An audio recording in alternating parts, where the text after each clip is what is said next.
શૂન્યમાં જઈ પડો એ જેની સુરતા પૂર્ણમાં જઈને પડો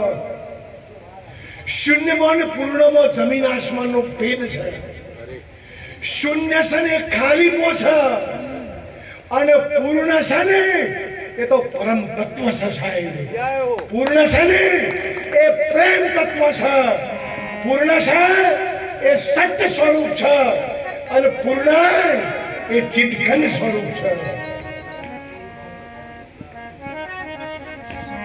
તો સત્સંગ જ છે અરે